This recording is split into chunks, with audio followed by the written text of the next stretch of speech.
Kare-kare itu adalah penghormatan kita warga Tenganan Pegeringsingan kepada Dewa Indra, karena Dewa Indra adalah dewa perang.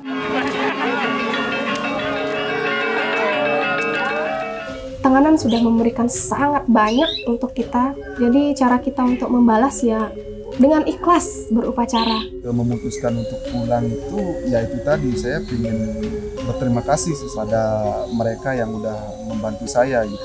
Kalau dari pribadi, keinginan untuk pulang itu selalu ada. Semua orang tua di Tenganan berdoa dan berharap semua anak-anaknya kawin sesama orang Tenganan.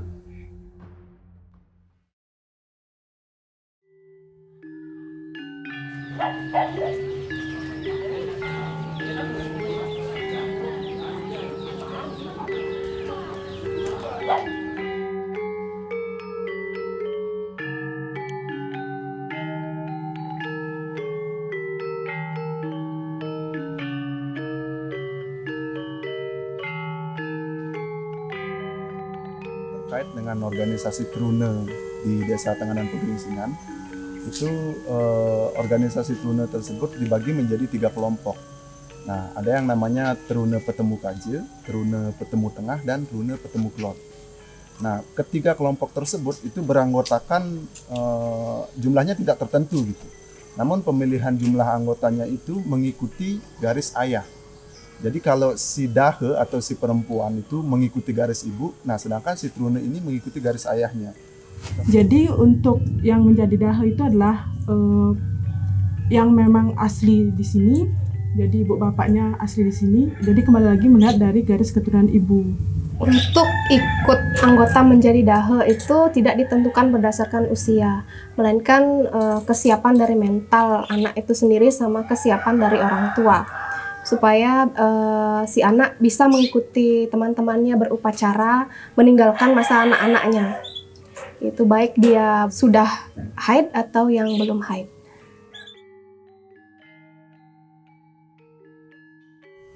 Sejujurnya lumayan kompleks, dalam artian bukan hanya terkait upacara, jadi di 3 organisasi tersebut, 3 organisasi Trune tersebut itu mereka punya tanah dan juga sawah.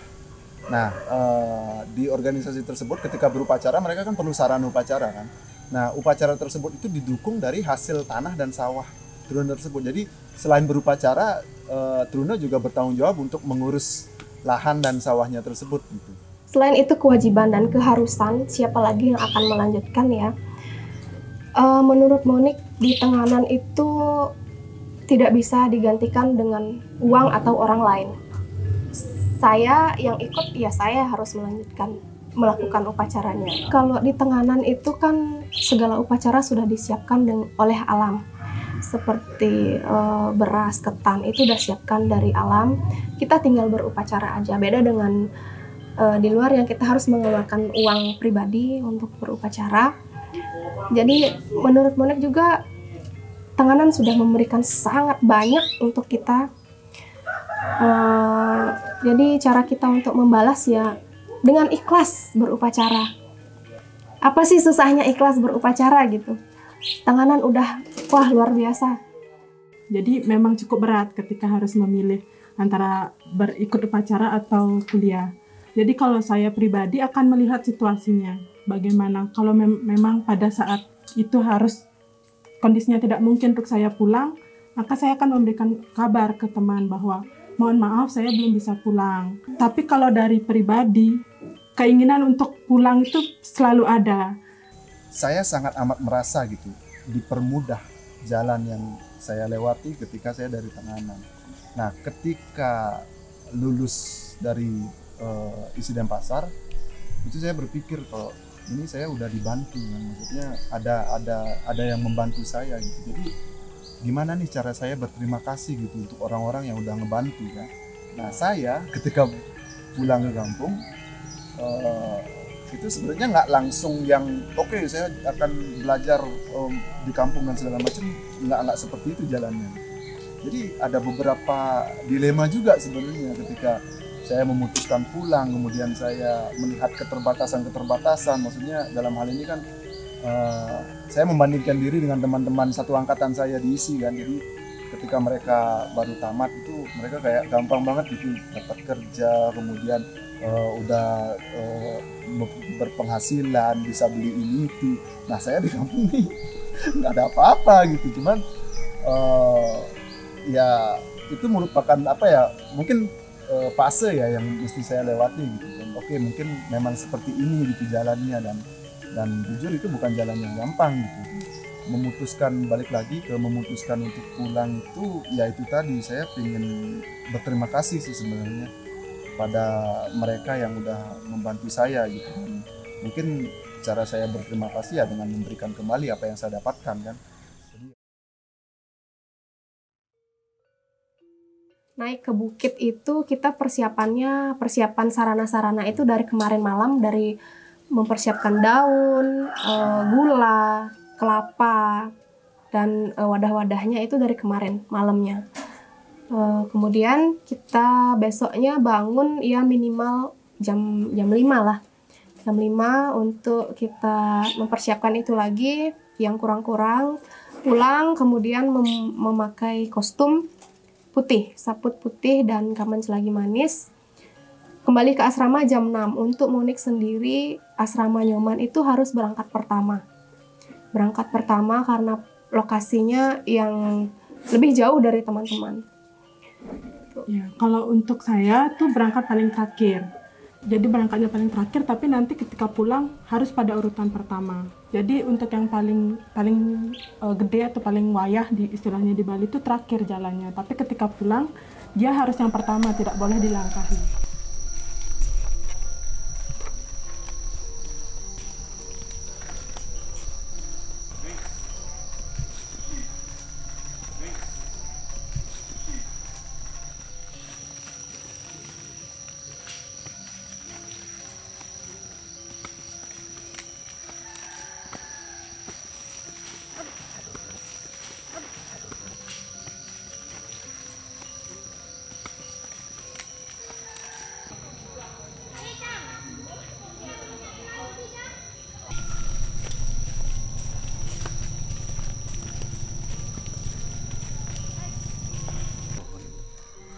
Para dahe ini yang boleh nyunggi atau mundut atau membawa pertima-pertima adalah kalau ada perempuan atau dahe yang belum menstruasi. Kalau tidak ada, itu para trune yang akan memundut ini dan melakukan persembahyangan atau persangkapan di pura yang tadi. Ketika pura yang tadi itu dengan mempersembahkan sebagai sarana itu adalah kuod. Kuod itu adalah kelapa muda. Nah ini setelah persembahan biasanya para gadis ini berinovasi. Setelah persembahan ini kuod ini atau kelapa muda ini dibuat sedemikian rupa dipakai mahkota untuk turun ke desa. Aku udah beli dua nih.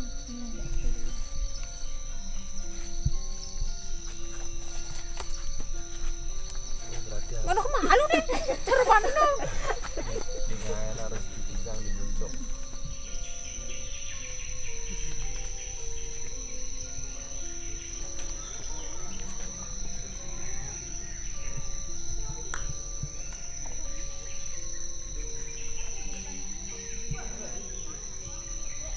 Kalau naik ke bukit itu karena udah terbiasa ya, bahkan ada yang kita naik ke bukit itu setiap 3 hari sekali. Itu udah terbiasa sih. Mungkin kalau mau naik itu, kalau menurut Monik jangan makan dulu, jangan makan dan minum sedikit, nanti ya muntah atau pusing tengah jalan. Harus pelan-pelan, nggak boleh lari-lari juga sih kalau Monik. Audio masuk.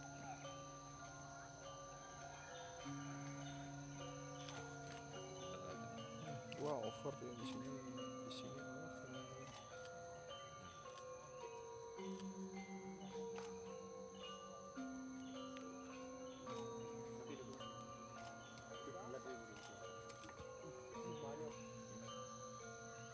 Betul ini yang di shotnya.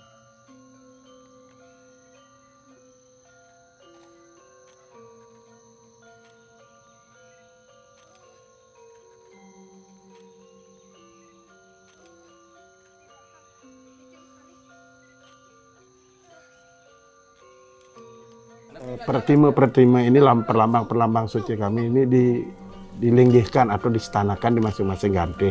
Habis itu mereka kembali ke Petemu Kaje, itu melakukan ayunan, menaik ayunan sebagai informasi kepada masyarakat kami bahwa mereka parade dan trun ini sudah datang dari upacara di atas bukit.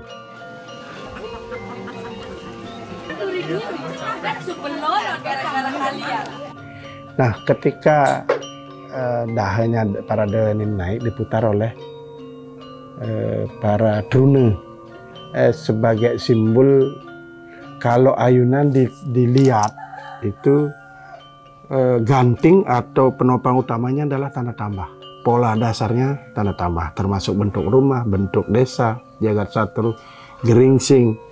Itu adalah sebagai pola keseimbangan. Apalagi di tenganan itu kayak ayunan itu kami diajarkan supaya hidup seimbang.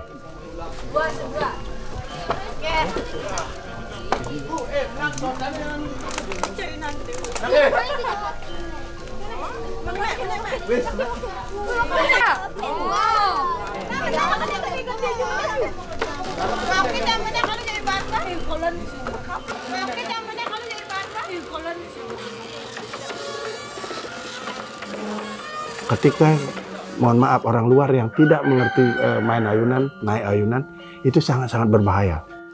Waktu naik upacara, untuk rasa takut sih untuk Monik itu nggak ada.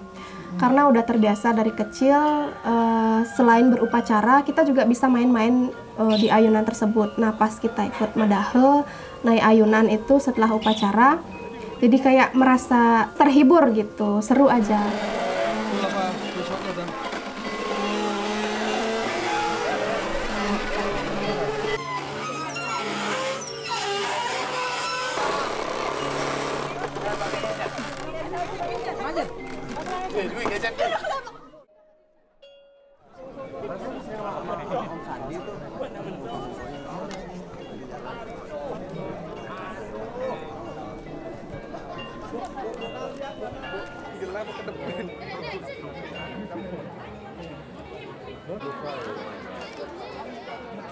Saya merasa kalau perang pandan ini merupakan cara orang Tenganan itu membentuk kepribadiannya sebagai seorang manusia gitu yang lahir, apalagi lelaki ya, itu kita kan pasti mengenal yang namanya ambisi dan adrenalin. Jadi leluhur orang Tenganan itu mereka sudah paham itu dan mereka membuatkan media untuk melampiaskan itu.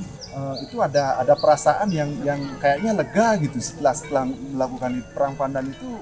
Kita nggak akan bisa mikir kemana-mana, kita akan fokus ke apa yang kita lakukan gitu. Bahkan sebegitu banyak orang yang melihat juga tidak terpikirkan gitu waktu melakukan itu. Intinya apapun upacara di Tenganan itu setelah ngeguron ada upacara metabuh tuak. Metabuh tuak sebagai simbol persembahan kepada Pertiwi dengan mempersembahkan tuak. Karena di Tenganan itu semua upacaranya didahului dengan persembahan tuak dan diakhiri dengan persembahan tuak. Nah, setelah upacara setelah metabuh ini sudah dilaksanakan baru upacara perang pandan.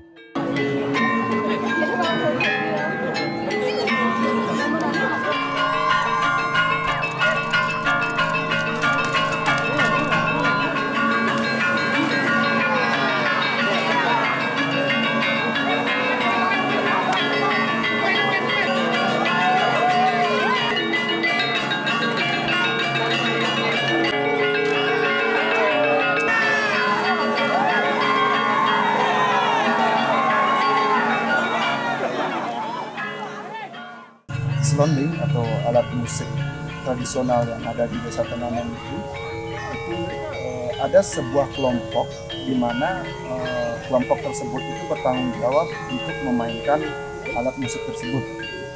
Itu disebut juru gamal. Regenerasi juru gamal ini susah gitu, dan saya dan beberapa teman saya yang mungkin dilihat berpotensi gitu untuk bisa menjadi anggota juru gamal ini disuruh untuk belajar. Selonding itu ada beberapa lagu yang memang dimainkan khusus gitu untuk upacara, dan ada beberapa lagu yang boleh dimainkan kapan saja, dan itu sifatnya lebih ke ranah untuk hiburan.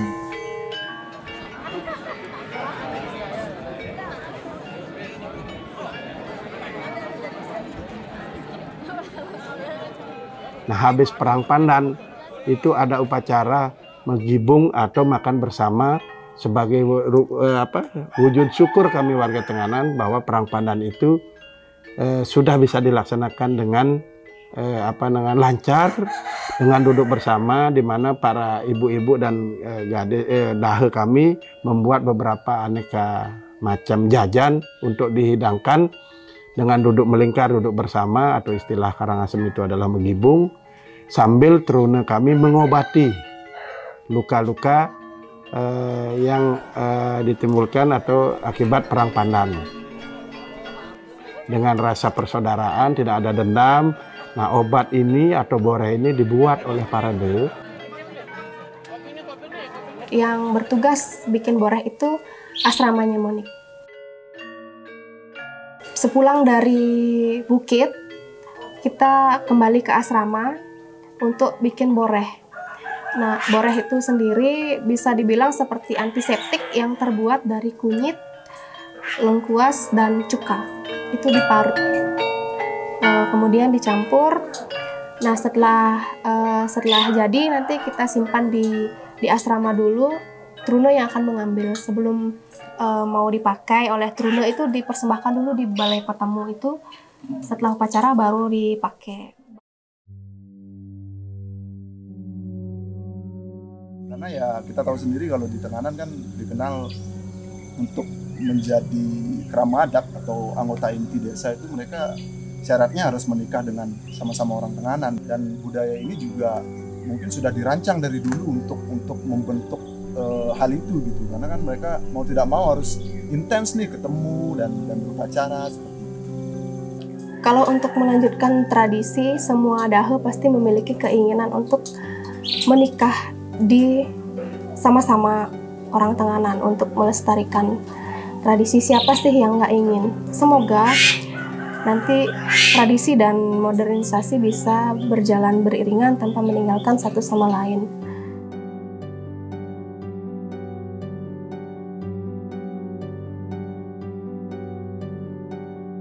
Untuk berterima kasih kepada desa Tenganan, itu yang saya bisa lakukan sekarang itu adalah dengan memberikan waktu, pikiran, dan dengan tenaga saya untuk desa. Jadi hal itu yang bisa saya persembahkan, jadi ya itu yang saya bisa lakukan, karena mungkin kalau saya bisa mempersembahkan lebih mungkin saya bisa kasih lebih, tapi sejauh ini hanya itu yang bisa saya berikan, itu yang saya berikan.